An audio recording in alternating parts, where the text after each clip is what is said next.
नमस्कार आदाब, मैं हूं अब्दुल रहमान और आप देख रहे हैं अंडमान आज तक। अंडमान निकोबार द्वीप समूह की शिक्षा व्यवस्था जिस तरह से झरमरा गई है और इस शिक्षा व्यवस्था में जिस तरह से टीचर्स जो है कई सालों से एजुकेशन डिपार्टमेंट में टीचिंग ना करवा कर उनसे ऑफिस का काम किया जा रहा है, ऐसे कई सारे मुद्दों से नाखुश होकर एक अध्यापक जो है जिन्होंने वॉलंटरी रिटायरमेंट ले लिया, हम जानना चाहेंगे। ऐसे ही हमारे साथ एक टीचर मौजूद हैं, मिस्टर जॉय सर। हम इनसे जानना चाहेंगे कि आखिर ये किस तरह से नाराज़ थे डिपार्टमेंट से, इनके नाराज़गी किसके ऊपर थी। सर नमस्कार सर, अंडमान आज तक में आपका स्वागत है। सर बताइए सर, हमें ये जानकारी मिली है कि आपने कुछ साल पहले जो है एजुकेशन डिपार्टमेंट से वॉलंटरी रिटायरमेंट ले लिया, जबकि आप एक प्रिंसिपल के पद के हकदार थे। वैसे में आपका ये वॉलंटरी रिटायरमेंट लेना, इसकी क्या वजह थी सर? देखिए ऐसा है, मैं डिपार्टमेंट से नाराज़ होकर ही मैं अपना वॉलंटरी रिटायरमेंट लिया हूँ, क्योंकि मैंने 2010 में प्रिंसिपल के पोस्ट के लिए अप्लाई किया था और इंटरव्यू भी दिया था। 270 के करीब जो एप्लीकेशन गए थे उसमें से करीब 27-28 लोगों को उसमें इंटरव्यू में कॉल किया और उसमें मैं एक एलिजिबल कैंडिडेट था। लेकिन इंटरव्यू अटेंड करने के बाद बस मैक्सिमम 5 मिनट्स का इंटरव्यू था, उसमें नंबर उन्होंने दिया और कुछ लोग सेलेक्ट हो गए। मेरा सिलेक्शन नहीं हुआ, लेकिन मैंने सोचा कि खैर मेरी कमज़ोरी होगी शायद, इसलिए मेरा सिलेक्शन नहीं हुआ।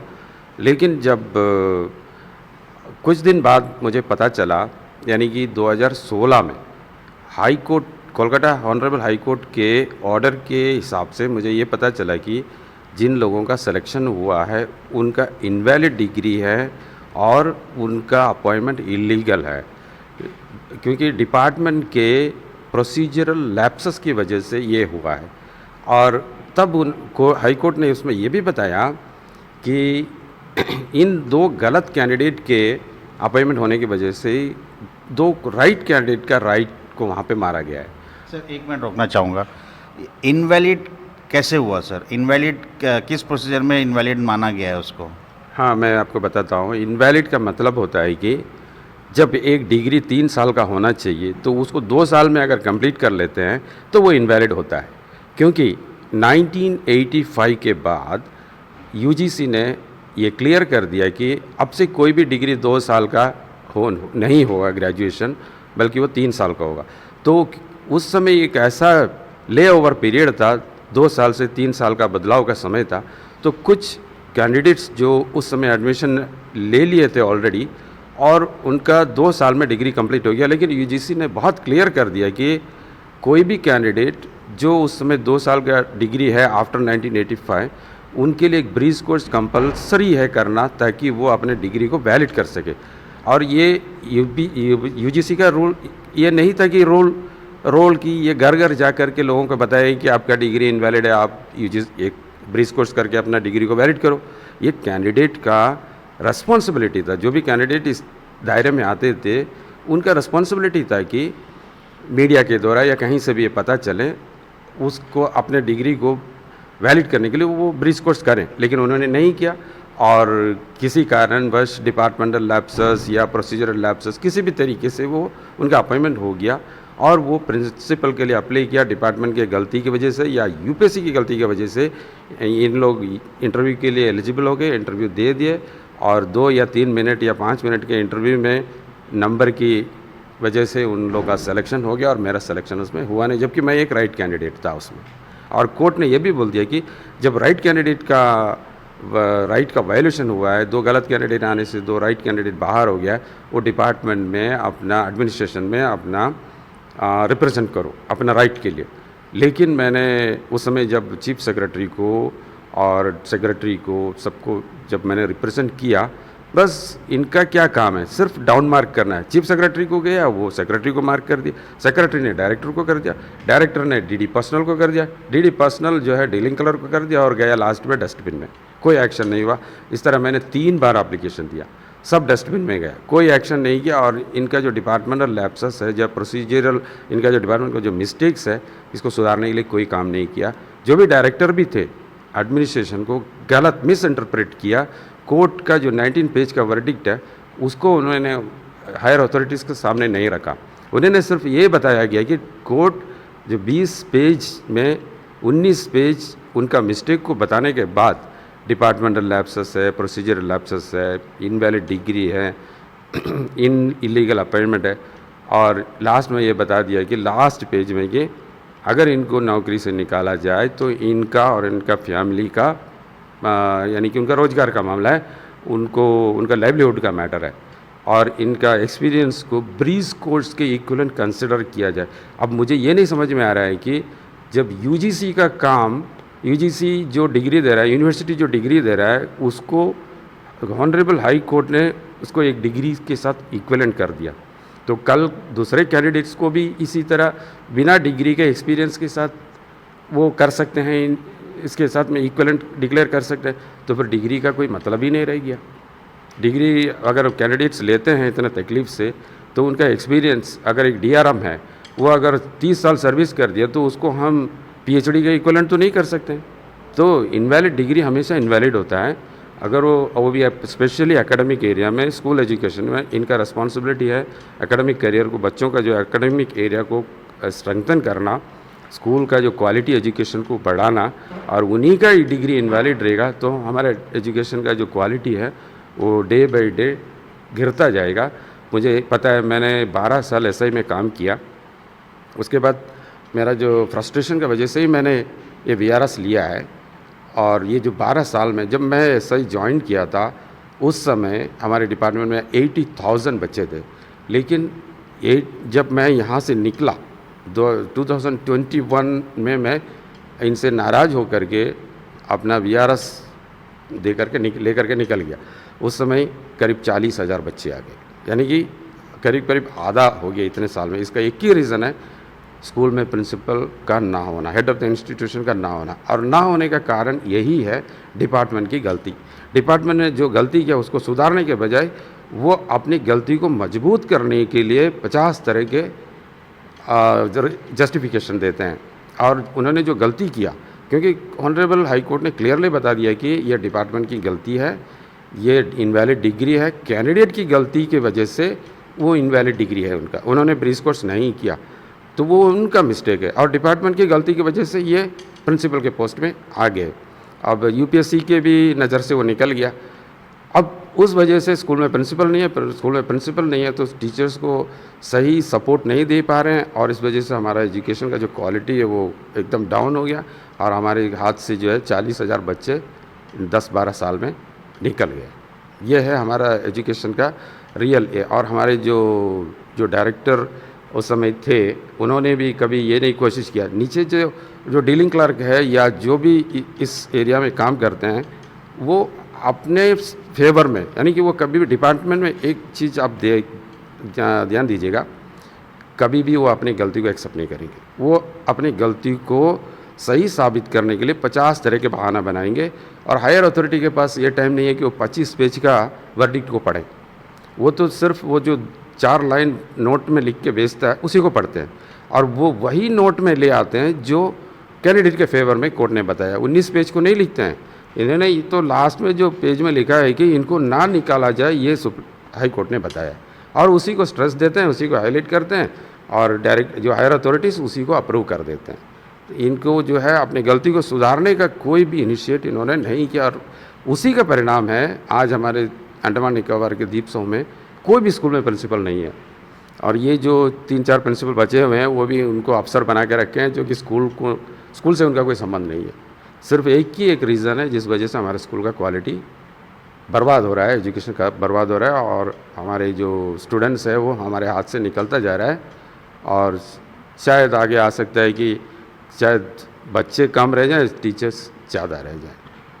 सर, हमें यह भी जानने को मिली है कि बहुत सारे टीचर्स जो हैं डायरेक्टर ऑफ एजुकेशन में क्लर्क और प्यून का काम तक भी कर रहे हैं, वो टीचिंग छोड़ के ऑफिस में ही बिज़ी हो गए हैं।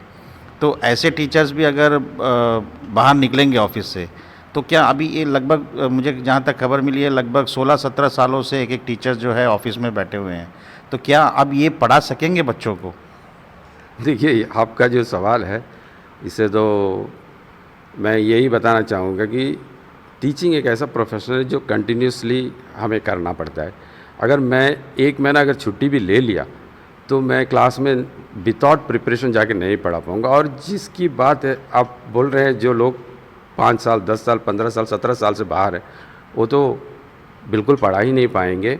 एक बात तो ये है कि बच्चों का फंडामेंटल जो बच्चों का राइट है, उसको मारा जा रहा है। जिस टीचर को स्कूल में होना चाहिए, उसको ऑफिस में बैठा के रखे हैं, उनसे काम करना है। क्लर्क को जो काम करना है वो स्कूल के टीचर से करा रहा है। तो क्लर्क किस वजह से, जो काम क्लर्क को करते, देखिए हमारे अंडमान निकोबार जो हमारे एजुकेशन डिपार्टमेंट में SIE, state institute of education, जहाँ टीचर्स को पढ़ाने के बजाय दूसरे एकेडमिक एक्टिविटीज़ के लिए रखा जाता है, क्योंकि NCERT के द्वारा जो काम दिया जाता है स्टेट के स्कूल एजुकेशन को स्ट्रेंथन करने के लिए, एकेडमिक एक्टिविटीज़ को या करिकुलम से रिलेटेड वर्क से उसको करने के लिए, तो वो ऑथोराइज्ड है, वो उनको ट्रांसफ़र करके यहाँ पे रखा जाता है।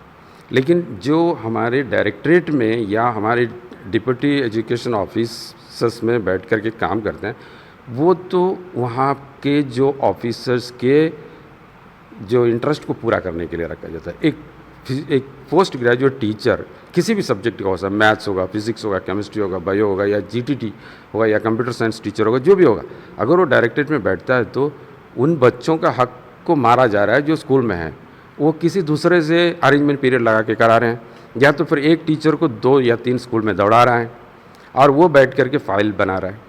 वो बैठ करके एक दिन में 3 लेटर PUC के द्वारा ड्राफ्टिंग करके भेज देगा, और वो भी उस डायरेक्टरेट के इंटरेस्ट में, यानी कि पब्लिक इंटरेस्ट में या स्टूडेंट्स इंटरेस्ट में या टीचर्स के इंटरेस्ट में नहीं होता है। वो आगे के अफसरों को खुश करने के लिए वो नोटिंग दिया जाता है। ये है इनका इंटरेस्ट। ये एक्चुअली ये आपने जो सवाल किया बहुत ही इंपॉर्टेंट क्वेश्चन है। हमारे राइट टू एजुकेशन के अंतर्गत ये क्लियरली बताया गया कि कोई भी टीचर को, टीचर माने जो बच्चों से एंगेज होना चाहिए। अगर वो तनख्वाह टीचर का लेता है तो उसको क्लासरूम में पढ़ाने का उसका ड्यूटी है। ये टीचर खुद वहाँ आके नहीं बैठता है, उसको ले आता है ऊपर वाले जो ऑफिसर्स के जो अथॉरिटीज़ है, या तो वो डेप्यूटी एजुकेशन ऑफिसर होता है, या फिर डायरेक्टर होता है, या असिस्टेंट डायरेक्टर होता है, या डेप्यूटी डायरेक्टर होता है। उन लोग अपना काम को, क्योंकि वो हथौड़ा टीचर के ऊपर ही मार सकता है, क्लर्क के ऊपर नहीं मार सकता है, इसलिए वो टीचर को ले आते हैं। उसको धमकी देंगे कि तुम्हारा नहीं तो बाहर ट्रांसफ़र कर देगा, तुम्हारा नहीं तो ये जो फाइनेंशियल बेनिफिट्स है वो नहीं देगा। इस तरह का धमकी देकर के उसे काम कराने के लिए उसको बैठा देते हैं, और भी अपना जो है पर्सनल इंटरेस्ट में वहाँ बैठ जाते हैं ताकि उसको बाहर जाना ना पड़े। उसे अल्टीमेटली होता है कि हमारे जो हज़ारों बच्चे हैं उनका राइट को मारा जा रहा है, उनका फंडामेंटल जो राइट होता है एजुकेशन का वो सफ़र हो रहा है। जहाँ तक हमारे डिपार्टमेंट की जो PGTs का प्रमोशन का सवाल है, एडमिनिस्ट्रेशन या हमारे डिपार्टमेंट जो ज़बरदस्त कोशिश कर रहा है इनको प्रमोशन करने का, और ये भी सुनने में आया है कि पूरा डिपार्टमेंट का टीम जो है UPSC में इसको फाइल अप्रूव कराने में लगा हुआ है। इससे अल्टीमेटली होगा क्या, अगर 2 जन को इन लोग फेवर कर रहे हैं तो उससे जो है हमारे 50 टीचर्स का हक मारा जा रहा है। अगर 2 साल के इनवैलिड टीचर्स को प्रमोशन देंगे, इनवैलिड डिग्री होल्डर को प्रमोशन देंगे, तो हमारे कई वैलिड डिग्री होल्डर्स का हक मारा जाएगा। यानी कि अगर हम सीनियरिटी के हिसाब से 10 इनवैलिड डिग्री होल्डर्स को प्रमोशन वाइस प्रिंसिपल में देते हैं, तो हमारे उसमें से 10 वैलिड डिग्री होल्डर्स का राइट मारा जाएगा, उनका हक छीना जाएगा। वो PGT में ही रिटायर हो जाएंगे, और जो इनवैलिड वाले हैं वो प्रिंसिपल बनेंगे, कल को वाइस प्रिंसिपल बनेंगे, कल को प्रिंसिपल बनेंगे, और वो अपना गलत तरीके से बन जाएगा। और डिपार्टमेंट इसमें कोई एक्शन नहीं लेगा, फिर कोर्ट कचहरी में पड़ जाएगा लोग, और कई तरह के परेशानी इसमें आ सकते हैं। यानी कि हर तरह से जो है टीचर का राइट को मारा जाएगा जो वैलिड डिग्री होल्डर्स हैं। सर, यह भी सुनने में मिला है कि अभी जो PGT से वाइस प्रिंसिपल का या प्रिंसिपल का प्रमोशन होने वाला है, उसमें ये जो इनवैलिड जो डिग्री थे उनको मतलब सही दिखाने के लिए डिपार्टमेंट पूरी तरह से RR में ही बदलाव करने की कोशिश कर रहे हैं। इसके बारे में आप कुछ बता सकते हैं सर? हाँ, इसके बारे में मैं काफ़ी डेप्थ में तो नहीं बता सकता, लेकिन अपनी गलती को छिपाने के लिए इन्होंने RR को अपने फेवर में बदल दिया है, यानी कि उनकी गलती को उससे छुप सके, ताकि जो इनवैलिड डिग्री होल्डर्स आज हमारे डिपार्टमेंट में हैं उनको प्रमोशन दे करके वो अपनी गलती को छुपाना चाहता है, यानी कि उसको वो सही साबित करना चाहता है। जहाँ तक आरआर का सवाल है, 2010 से लेकर के या जो ऑनरेबल हाई कोर्ट का जो जजमेंट आया था 16 में, उसके बाद से 21, 22, 23 तक इन्होंने आरआर में बदलाव करने का काफ़ी कोशिश किया है, ताकि आज के दिन जितने भी लोग इनवैलिड डिग्री लेकर के बैठे हैं उनको भी प्रमोशन दे सके, ताकि इन्होंने जो पहले जो गलती किया है उसको छुपा सके, उनको वो सभी सही साबित कर सके। लेकिन ऑनरेबल हाई कोर्ट के मुताबिक 2016 में जो डिसीजन आया था, उसके हिसाब से इनवैलिड डिग्री जो 2 साल का है 1985 के बाद, वो इनवैलिड ही है। उसको तभी वैलिड माना जाएगा जब वो ब्रीज कोर्स करेंगे, लेकिन अब तो उसमें करने की कोई सवाल है नहीं है। तो मेरा जो पर्सनल ओपिनियन यही है, क्योंकि ऑनरेबल हाई कोर्ट के हिसाब से, आदेश के हिसाब से, जो वैलिड डिग्री होल्डर्स है पीजीटी हमारे डिपार्टमेंट में, उनका मेरिट लिस्ट बना करके उनको प्रमोशन दिया जाए, ना कि वो अपने आरआर में सुधार के जो इनवैलिड डिग्री होल्डर्स को प्रमोशन दे करके अपने गलती को छुपाने की कोशिश करें। ये जो डिपार्टमेंट की अपनी गलती को छुपाने की कोशिश में हमारे डिपार्टमेंट का क्वालिटी एजुकेशन एकदम से बर्बाद होता जा रहा है। वो अपनी सफाई में बच्चों का ज़िंदगी बर्बाद कर रहा है। हमारे अंडमान निकोबार के जो स्कूल्स को बंद करने के कगार पे लाके खड़ा कर दिया है, और इनका यही प्रयास आज हमारे स्कूल में एक भी प्रिंसिपल ना होने का एक कारण है। इनका अपनी गलती को एक्सेप्ट ना करने का और अपनी गलती को सही साबित करने का जो एक एडमेंट है, जो कि डायरेक्टर से शुरू होता है, या डायरेक्टर के द्वारा उसके जो सबऑर्डिनेट्स हैं उनको फोर्स किया जाता है कि इस तरह का नोटिंग लिखो, ताकि हम हायर अथॉरिटी को बता सके कि गलती हमारा नहीं है, ये दूसरी उन जो कैंडिडेट्स की गलती है या फिर किसी दूसरे की गलती है, डिपार्टमेंट की गलती नहीं है, एडमिनिस्ट्रेशन की कोई गलती नहीं है। हम जो किए हैं वो सही किए हैं। हम अब ये चाहते हैं कि जस्टिफाई करके जो गलत डिग्री है उनको भी प्रमोशन दें। इससे हमारा डिपार्टमेंट का और बदनामी होगा, और अगर इस तरह का कुछ गलत स्टेप उठाता है तो भी डिपार्टमेंट इसमें सक्सेस नहीं हो पाएगा। अगर वो गलती से भी किसी इनवैलिड डिग्री होल्डर को ले आया गया, प्रिंसिपल वाइस प्रिंसिपल के पोस्ट में ले आता है, तो उसका अंजाम भी जो है उन्हें भुगतना पड़ेगा। उसके लिए फिर लीगल एक्शन होगा ही होगा।